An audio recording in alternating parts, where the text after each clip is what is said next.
êtes à votre émission Mon mariage de A à Z et c'est toujours avec un réel plaisir que je vous retrouve pour un nouvel épisode. Bienvenue à vous qui nous suivez. Alors, dans l'émission précédente, nous avons parlé de la lettre I qui nous parlait des invités. Aujourd'hui, nous parlons de la lettre J qui nous parle de la décoration ou encore du joli. Et nous recevons Zéphy Entreprise. Bonjour. Bonjour. Bienvenue à vous. Merci. Alors, présentez-vous à nos téléspectateurs. Je m'appelle Zéphirine Sylvie Wengole Ouattara, née Passéré. Je suis juriste de formation, mais finalement décoratrice. Je travaillais à la mairie avant comme chef de cabinet. Et puis bon, j'ai démissionné pour être avocate. Mais en fin de compte, j'ai préféré créer Zéphyr Entreprise qui a ouvert ses portes en 2008 et qui évolue dans l'événementiel. Alors, aujourd'hui, nous parlons des décorations avec vous.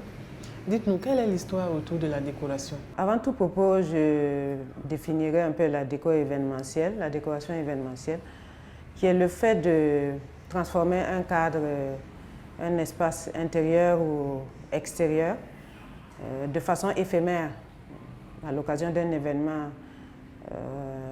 pour quelques heures ou pour quelques jours. Il ressemble un peu à la déco d'intérieur, mais il y a une différence. Il y a une différence parce que ça nécessite un impact immédiat et ça demande également aux décorateurs d'être très réactifs et d'avoir une grande capacité d'adaptation. Et maintenant, après avoir défini la décoration, par rapport à l'histoire, je ne saurais pas vous dire depuis quand existe la décoration. Mais je pense que ça peut être lié à l'invention du métier à tisser. À l'époque du néolithique, environ 3000 ans avant Jésus-Christ. Et on a retrouvé des traces de ces métiers à tisser là en Turquie et puis en Palestine. Mais en termes de déco, de traces de décoration événementielle, non, parce que du fait de son caractère éphémère en fait. C'est difficile de retrouver. Plus dès qu'on a fini de décorer, juste à la fin de l'événement, on désorganise. Donc, on n'a pas de traces. Mais bon, je sais qu'il y a certains tableaux qui datent de peut-être 100 ans après Jésus-Christ. On a retrouvé des tableaux sur lesquels on voit apparaître des vélums. Donc, preuve que c'est surtout les tissus qui étaient utilisés pour la décoration en général. Alors, aujourd'hui, nous allons parler de la décoration du mariage. Dites-nous, comment choisir la décoration de son mariage et quel thème il faut pour un couple qui doit se marier? Bon, comment choisir sa décoration, le thème. En général, 9 fois sur 10, la personne que je rencontre le plus, c'est la mariée. Peut-être parce qu'elle est plus impliquée. Et généralement, elle vient avec ses idées, son histoire, sa personnalité. Et dès le premier rendez-vous, généralement, je sais à peu près ce qu'elle veut, à force de l'écouter. Bon, il y en a aussi qui viendront, qui veulent juste des idées ou des conseils. Maintenant, en ce qui concerne le thème, c'est une question qui est d'actualité parce que beaucoup pensent qu'il faut forcément avoir un thème, mais ce n'est pas obligé. Seulement, bon, ça vous guide quant à l'ambiance, les couleurs à choisir, le cadre. Et en fonction du lieu de la réception, on pourra trouver pas mal de thèmes. Donc, vous avez des cadres comme le cadre familial, les salles, les jardins en plein air. Vous avez, pas dans nos pays, mais bon, la montagne, un château, ça on parlerait plutôt d'un thème de conte de fées. Bon, il y a pas mal de thèmes. Si je veux rentrer dans quelques détails, quelques thèmes, je dirais par exemple quelqu'un qui prendrait le thème voyage, ce serait un couple qui voudrait faire voyager ses invités, et les amener vers les destinations des pays ou des villes qu'ils ont visitées. Et généralement, on fait ressortir les spécificités de ces villes-là. Par exemple, les faire-part, on pourrait décider que bon, les faire-part vont ressembler à des boarding pass, des billets d'avion. Les noms de tables, ça pourrait être des noms d'aéroports aussi. Et généralement, la couleur qu'on utilise pour ce thème-là, c'est le bleu turquoise. Vous avez également le thème bord de mer ou la plage. Bon, là, on est au Burkina et je dirais de choisir un cadre qui rappelle un peu la plage, mais pas en saison hivernale. Je ne conseillerais pas. Bon, maintenant, pour rappeler ce thème-là, vous pourrez par exemple faire un bouquet de la mariée dans lequel vous allez intégrer des coquillages. Les centres de table, par exemple, vous pourrez utiliser des pots de fleurs, des pots vitrés dans lesquels vous allez mettre de l'eau, du sable, des coquillages. Et pourquoi pas pousser plus haut en mettant des poissons que vous trouvez dans les aquariums. Les invités, par exemple, pourraient porter des tongs ou des claquettes. Ça, c'est un clin d'œil aux jeunes qui aiment beaucoup les claquettes. Bon, vous pensez, il y a un thème aussi qui est d'actualité, c'est le thème ethnique africain. De plus en plus, les Burkinabés demandent ce thème-là. Je ne sais pas si c'est maintenant qu'ils découvrent la beauté, l'originalité, la richesse de la culture africaine. Et c'est un thème qui permet de ressortir les spécificités d'une ou deux ethnies des mariés. Et dans un thème pareil, on pourra coter pour les mariés, l'espace marié, par exemple, ce sera un trône africain, un fauteuil fait en bois, en rotin ou en raffia. Les nappes, les serviettes de table ou les chemins de table, ça pourrait être en batik ou en cocodanda ou en paille. Quoi d'autre? Il y a pas mal d'idées en fait. Seulement de ce que j'ai remarqué avec ce thème-là, de ma petite expérience, il y a des couleurs qu'on ne retrouve pas dans ce thème-là. Parce que, et quand c'est le cas, je suggère généralement aux mariés de prendre un thème que je qualifie de tradi moderne, où on exploitera, on utilisera sa couleur qu'on ne retrouve pas dans les accessoires, les outils de son ethnie, et puis on fait le mélange en ajoutant la touche ethnique. Parce que dans les couleurs burkinabées, des ethnies burkinabées, en général, ce qu'on retrouve, c'est des couleurs comme le noir, l'indigo, le beige, le jaune, les couleurs terracotta en fait qui rappellent un peu la terre. Donc c'est ce que je pourrais dire par exemple pour ce thème-là. Vous avez le thème chromatique aussi. Bon, lui, il tire son nom en fait de... Attends, je voyais... ça par exemple, bon, c'est un outil, c'est basique comme cercle chromatique, mais c'est un outil qu'on utilise généralement pour choisir les couleurs. Et donc, non, ça c'est découpé en papier juste, mais ça vous permet de voir les couleurs qui sont harmonieuses. Parce que généralement, une couleur s'harmonise avec sa complémentaire. Parce que dans les couleurs, vous avez les couleurs primaires. Et généralement, pour prendre une couleur, pour voir laquelle est harmonieuse, c'est celle qui est opposée. Et celle qui est opposée, quand vous la prenez, plus celle que vous avez choisie, en fait, ça vous donne en général du blanc. C'est les couleurs primaires. Bon, c'est en cela qu'on dit souvent que le blanc, ce n'est pas une couleur. C'est la réunion des couleurs primaires, le cyan, le magenta et puis le jaune réunis à part égale, en fait, ça vous donne du blanc. Donc, c'est généralement cet outil-là qu'on utilise un peu pour voir quelles sont les couleurs harmonieuses. Et donc, le cercle chromatique, il suffit, le thème chromatique, il suffit de choisir une ou deux couleurs harmonieuses et puis le tour est joué, quoi. Et puis vous avez plein d'autres thèmes comme les étoiles, les anges, le cinéma. Le cinéma, généralement, on pense à la couleur, le blanc et le noir. Conte de fées. Bon, ça, idéalement, ce serait dans un château. Mais comme au Burkina, on n'a pas de château, c'est peut-être de transformer, d'user de votre intelligence, votre créativité pour créer comme un château dans une salle. Mais bon, c'est pas évident, c'est vrai que c'est coûteux. Mais on utilisera des moyens empiriques en fait pour le faire, on ne va pas construire. C'est juste d'utiliser du contreplaqué et puis d'utiliser des trompe-l'œil, des trucs comme ça avec l'éclairage et vous aurez votre château, mais sans avoir besoin de le construire en béton. C'est en cela que bon, on demande beaucoup d'imagination, de créativité et il faut être passionné pour pouvoir faire ce boulot et réaliser le rêve de ces mariés-là.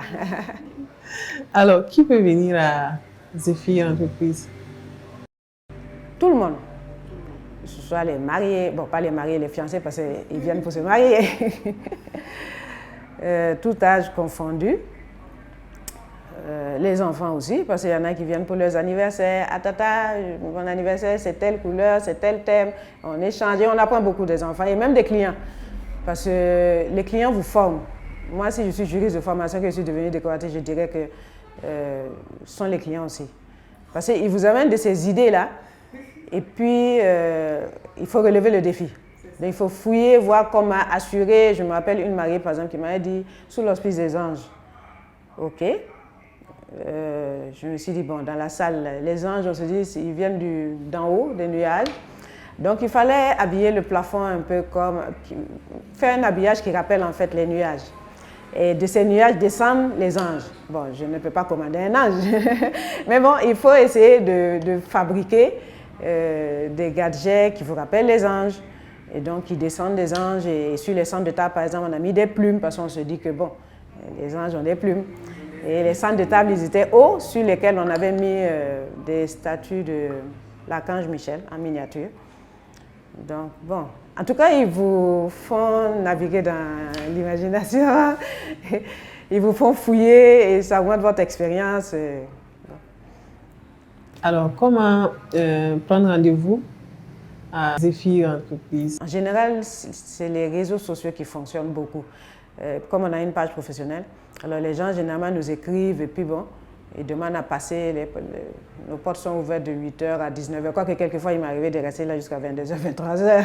Parce que quand on commence un rendez-vous, les mariés sont souvent passionnés. Quoi de plus normal, c'est le plus beau jour de leur vie, je dirais. En attendant en tout cas qu'il y ait les enfants. Et donc, ils sont passionnés, on échange. Bon, donc, pour les rendez-vous, bon, c'est ouvert. À tout moment, mais généralement les mariés c'est à la descente, ceux qui travaillent, à la descente, c'est pour ça souvent qu'on descend tard. Quelle est la tendance de cette année?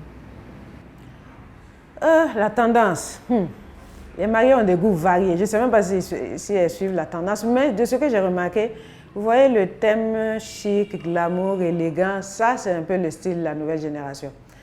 Avant, quand on faisait une déco qui n'a pas beaucoup de couleurs, nos parents trouvent que mais il n'y a pas de déco. Alors que là, maintenant, la nouvelle génération a tendance à préférer les décos faites de blanc, complètement ivoire, quitte à faire le rappel des couleurs avec l'éclairage. Avec un fauteuil des mariés style présidentiel, tapis rouge ou tapis blanc, allées lumineuses, des centres de table hauts avec de grosses boules fleuries, des perles qui sont suspendues, des miroirs sur les tables, des bougies. En tout cas, il y a tout un arsenal.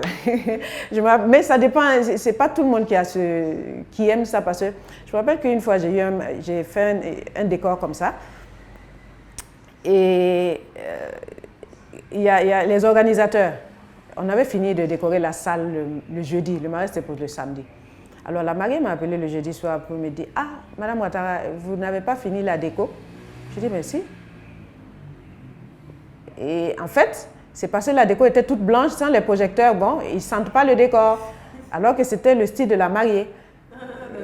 Et bon, elle-même, elle allait constater que tout était fini, c'est comme ce qu'elle voulait.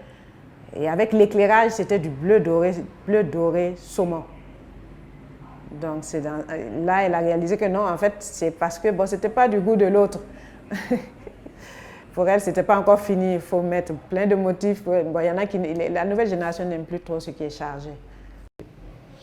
Et en général, les mariages du soir sont encore plus beaux parce qu'il y a beaucoup d'éclairage. Souvent, je demande aux mariés, bon, votre mariage, c'est l'après-midi ou le soir?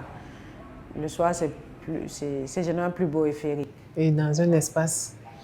Dans un espace ouvert, le soir aussi, c'est très beau. Avec les bougies, la verdure, les lampes en haut qu'on peut suspendre. Ce sont des mariages mémorables. Bon, tous sont mémorables, mais encore plus mémorables quand c'est le soir. Quelle est votre particularité? Ma particularité? Oh. Bon, j'aime bien écouter les mariés. Il y a une mariée une fois où une personne qui l'accompagnait qui se demandait mais, si je maîtrisais mon domaine parce que c'est eux qui parlaient, je les écoutais. J'ai dit non, j'apprends à connaître les mariés en les écoutant. Même si c'est en dehors du cadre du mariage, tout ce qu'elle raconte, ça me permet de connaître sa personnalité et donc d'être d'être dans sa tête, j'allais dire, pendant que je décore. Il faut savoir, elle aimerait ça, elle n'aimerait pas ça. Donc, j'aime bien écouter les mariés. Bon, je suis passionnée parce que d'être juriste et puis d'atterrir dans la décoration, je suis une autodidacte. Donc, il y a la passion, la volonté de bien faire son boulot. C'est un métier fatigant parce qu'on n'a pas d'horaire. On n'a pas d'horaire, mais j'en retire une certaine autosatisfaction, une certaine fierté. Quoi. Parce que quand après les va-et-vient, le travail non-stop, tu réussis à transformer une salle, à la rendre fascinante et que les mariés rentrent dans la salle qui disent « Waouh !» Même quand ça n'a pas été bien payé, même tu es content.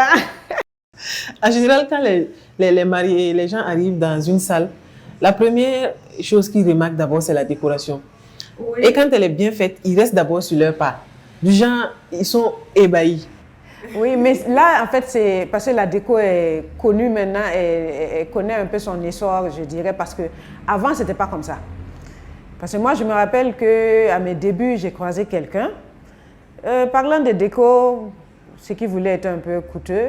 Il m'a dit, mais il a parlé à Moré, quoi. Que y a décoration pour pidindam tourne.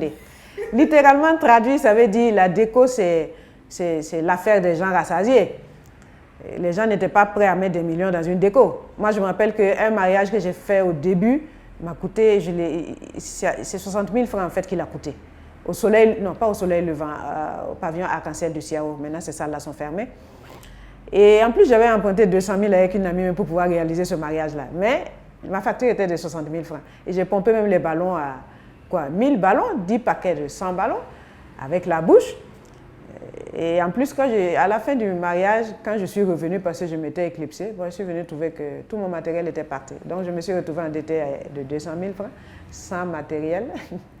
Alors que maintenant, si tu me demandes cette salle-là, c'est sûr que ce sera le décuple de ce prix-là. Ça, au moins.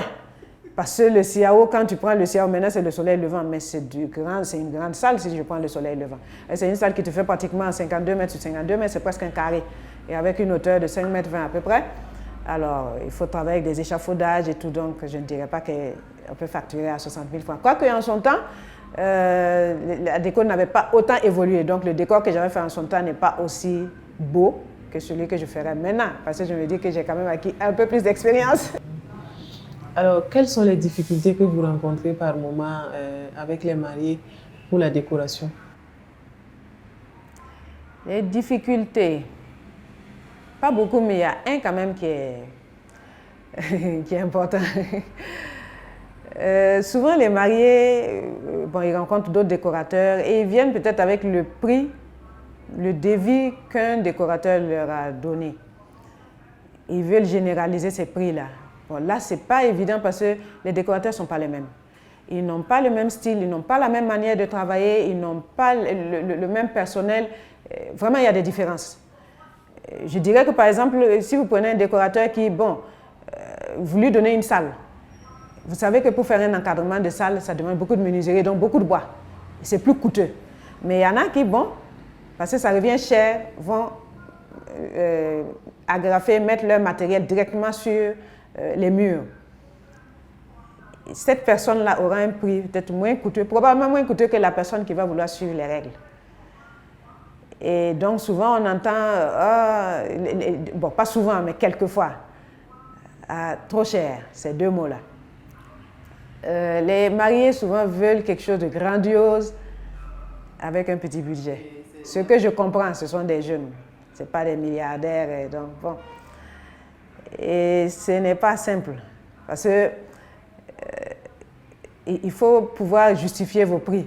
Et souvent, on a peur, en fait, on souffre souvent du syndrome de l'imposteur. On souffre parce que, on a peur de donner nos prix. Alors, quand on les donne, on essaie de justifier les prix, en fait, expliquer pourquoi, et la touche personnelle, le temps qu'on y consacre, le respect de l'attente de notre client, faire en sorte que la personne trouve une déco wow, au-delà de ce qu'elle espérait. Donc c'est au niveau des prix souvent que c'est un peu... Mais bon, c'est normal, c'est le plus beau jour pour eux. Donc on met le paquet, on essaie de jongler entre les prix. Essayer de trouver le moyen d'adapter en fait le budget. Souvent quand je fais une facture, que bon, le client, je lui dis aussi, vous avez une autre option. Vous pouvez me dire, ok, on a tel budget et on essaie, j'échange avec eux, j'essaie de voir leurs priorités, j'essaie d'adapter le décor, le budget au décor qu'on va faire, tout en respectant, en essayant de respecter, parce qu'il ne faut pas s'amuser avec le mariage de quelqu'un. Ça, je n'aimerais jamais vivre ça, quoi. Qu'un marié rentre qui soit déçu de sa salle, non.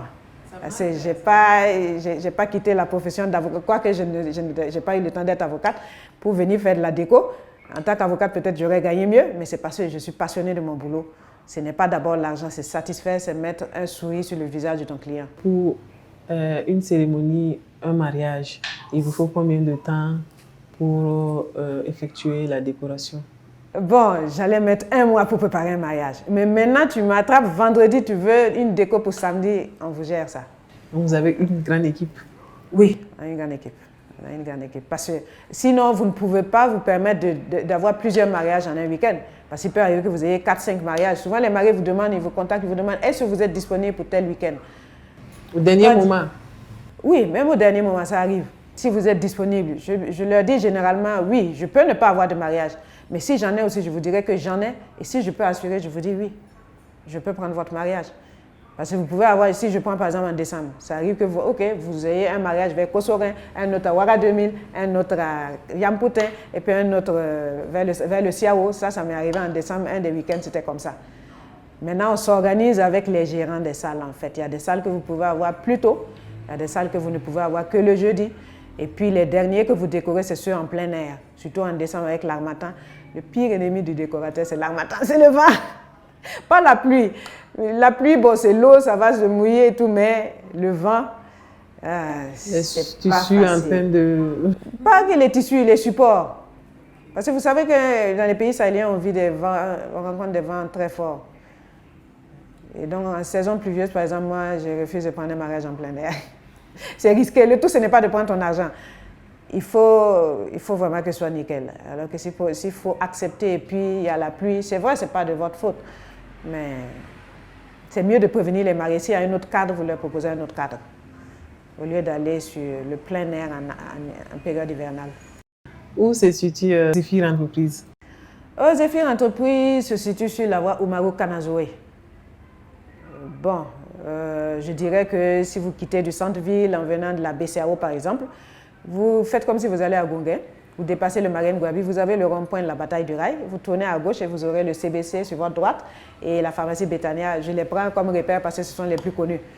La pharmacie Betania sur votre gauche, vous roulez à environ 400 mètres et vous verrez une maison sur laquelle c'est écrit Zephyr Entreprise, de couleur verte, l'espérance, et puis un côté complètement recouvert de plantes jusqu'en haut. Ok. Et vous avez une page Facebook? Oui, la page s'appelle Zephyr Entreprise. Avant, c'était Votre mariage de rêve à Ouara chez Sylvie, parce que je me prénomme aussi Sylvie. C'est une mariée d'ailleurs qui me l'avait offerte comme page parce qu'elle avait été satisfaite. Et quand elle est rentrée aux États-Unis, elle a créé la page Facebook. Je n'étais pas très Facebook, mais bon, j'ai appris à être Facebook. Mais maintenant, on a changé le nom de la page parce que les gens ne se retrouvaient pas entre Zephyr Entreprise et puis Votre mariage de rêve. Donc maintenant, ça s'appelle Zephyr Entreprise. Ok. Votre mot de fin? C'est un métier que j'adore. Et c'est avec plaisir que je travaille avec mes mariés. Après mes mariages, on reste généralement en de bons termes. Parce que la vie ne s'arrête pas qu'au mariage, quoi. Que ça ait marché ou pas, je dis que ça ait marché ou pas, pourquoi? Parce que vous pouvez me contacter, on ne s'est pas entendu, mais je suis prête à vous donner des conseils. Parce qu'après, vous avez la possibilité peut-être de m'envoyer une autre mariée. Alors, Madame Sylvie, c'était un réel plaisir de vous recevoir. C'est réciproque. Merci bien. Ouais. C'est tout pour ce qui en était de la lettre J, la décoration. On se dit au revoir et à très bientôt pour un nouvel épisode.